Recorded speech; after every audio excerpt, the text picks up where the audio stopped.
चाहने भी साढ़े बाद क्या हालात बन जावे ना मर गए इसने तो मर जाते नहीं चंगे जी मोड़ा अस्सलाम वालेकुम आज ਅਸੀਂ ਆਏ ਹਾਂ ਜੱਲਾ ਬਖਸ਼ ਲਾਲੇ ਦੇ ਵਿੱਚ ਤੇ ਲੰਬੀ ਬਹਿਣੀ ਦੇ ਵਿੱਚ ਤੇ ਸਾਨੂੰ ਪਤਾ ਲੱਗਾ ਵੀ ਇਹ ਤੇ ਸੜਕਾਂ ਬੜੀਆਂ ਖਰਾਬ ਹਨ ਤੇ ਆਪ ਸਹੀ ਕੀਤੀ ਜਾਣੀ ਤੇ ਆਪਾਂ ਇਹਨਾਂ ਆਵਾਮ ਕੋਲ ਪੁੱਛਨੇ ਵੀ ਇਹ ਕੀ ਇਹਨਾਂ ਦਾ ਕੀ ਜ਼ਾਰੇ ਖਿਆਲ ਹੈ ਅੱਛਾ ਆਬਦ ਭਾਈ ਤੁਸੀਂ ਦੱਸੋ ਕੀ ਜ਼ਾਰੇ ਖਿਆਲ ਹੈ ਤੁਹਾਡਾ ਸਲਾਮ ਬਿਲਕੁਲ ਐਵੇਂ ਹੀ ਹੈ ਜੀ ਬਾਰਿਸ਼ਾਂ ਦੀ ਵਜ੍ਹਾ ਤੋਂ ਹਾਲਾਤ ਤੋਂ ਤੰਗ ਆ ਤੇ ਕੋਈ ਸਰਕਾਰੀ ਨੁਮਾਇੰਦੇ ਪਹੁੰਚੇ ਨਹੀਂ ਪਏ ਸੀ ਜਿੰਦੀ ਵਜ੍ਹਾ ਤੋਂ ਅਸੀਂ ਮੱਲੇ ਵਾਲੇ ਇਕੱਠੇ ਹੋ ਤੇ ਆਪਣੀ ਮਦਦ ਆਪ ਦੇ ਤਹਿਤ ਹੀ ਮਾਸ਼ਾਅੱਲਾ ਰੋਡ ਸਾਫ਼ ਕਰ ਲਈ ਹੈ ਆ ਬਜ਼ੁਰਗ ਵੀ ਸਾਡੇ ਨਾਲ ਖੜੇ ਨੇ ਇਹਦੇ ਮੁਹੰਮਦ ਖਾਨ ਦਾਸ ਵੀ ਤੇਰਾ ਕੀ ਜ਼ਾਰੇ ਖਿਆਲ ਹੈ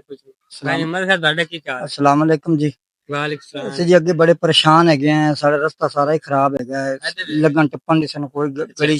ਜਗ੍ਹਾ ਨਹੀਂ ਮਿਲਦੀ ਪਈ ਤੇ ਇਹਦੀ ਵਜ੍ਹਾ ਨਾਲ ਅਸੀਂ ਆਪ ਹੀ ਕਾਰੋਬਾਰ ਸ਼ੁਰੂ ਕਰ ਲਿਆ ਵੀ ਜੇ ਉਹ ਨਹੀਂ ਅੱਪਰ ਸੇ ਆਪ ਕਰ ਲਈਏ ਅੱਛਾ ਆਪ ਕਰ ਰਹੇ ਨੇ ਹੁਣ ਹਾਂਜੀ ਆਪ ਕਰ ਰਹੇ हैं ਸਾਨੂੰ ਹੋਰ ਕੋਈ ਨਮਿੰਦਾ ਹੀ ਨਹੀਂ ਪਹੁੰਚਿਆ ਤੇ ਗਲੀਆਂ ਸਾਰੀਆਂ ਖਰਾਬ ਹੈਗੀਆਂ ਤੇ ਰਾਤ ਨੂੰ ਸਾਡਾ ਕੋਈ ਫੌਤ ਹੋ ਜਾਵੇ ਜਾਂ ਕੋਈ ਮਸਲਾ ਬਣ ਜਾਵੇ ਸਾਡੇ ਜਾਮਣ ਦੀ ਕਬਰਾਂ ਤੱਕ ਅਸੀਂ ਪਹੁੰਚ ਹੀ ਨਹੀਂ ਸਕਨੇ अच्छा जी और आप दोनों बखाने हैं भी रास्ता बड़ा ही खराब है ते भाई मोहम्मद खान ने जिवें आपन आख्या भी बड़ी मुश्किल नाल राह लभदा पिया कोई लगदा बड़ा औखा लगदा ते आप दोनों और बखाने हैं जेड़े बंदे काम लगे खड़े आ जाओ भी कैमरामैन बखान अच्छा भाई तुसी दसो ना बड़े तंग है जी बड़े राह खराब हुए पने उस हुन तुसी सही कर रहे हैं साडा की ज़ारे ख्याल है भी हुकूमत नूं की आखना चाहंदे ने हुकूमत ਨੂੰ ਆਨੇ ਵੀ ਸਾਨੂੰ ਕੋਈ ਅਸੂਲਤ ਦੇਵਣ सहूलत तो दी इतवाली पहुंचे नहीं फिर इत्थे ਨਹੀਂ ਸਾਡੇ ਕੋਲ ਤਾਂ ਕੋਈ ਨਹੀਂ ਪਹੁੰਚੇ अच्छा ਕਿੱਥੇ ਲੱਗੇ ਫਿਰਦੇ अच्छा जी आ सारे बयान तुहानू सुनाए ने ते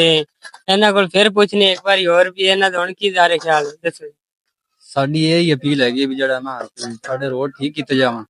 ਕੋਈ ਖਾਲੀਆਂ ਦਾ ਬੰਦੋਬਸਤ ਕੀਤਾ ਜਾਵੇ ਤਾਂ ਕਿ ਜਿਹੜਾ ਗੰਦ ਹੋਈਦਾ ਇਹਨੇ ਤੋਂ ਕੋਈ ਸਾਨੂੰ ਨਿਜਾਤ ਹਾਸਲ ਹੋਵੇ अच्छा जी ਮਿਹਰਬਾਨੀ ਕੀਤੀ ਜਾਵੇ ਸਾਡੇ ਹਾਲ ਤੇ ਰਹਿਮ ਕਰਮ ਤੇ अच्छा जी इधर अपने नाल बुजुर्ग खड़े ने ते आपां इन्हां कोल ही पुछने बाबा जी तुहाडे तुसी की आखना चाहंदे ने कैमरामैन ਅਸੀਂ ਆਖਦੇ ਚਾਹਨੇ ਵੀ ਸਾਡੇ ਬਾਅਦ ਕੀ ਹਾਲਾਤ ਬਣ ਜਾਵੇ ਨਾ ਮਰ ਗਏ इसने तो मर जाते नहीं चंगे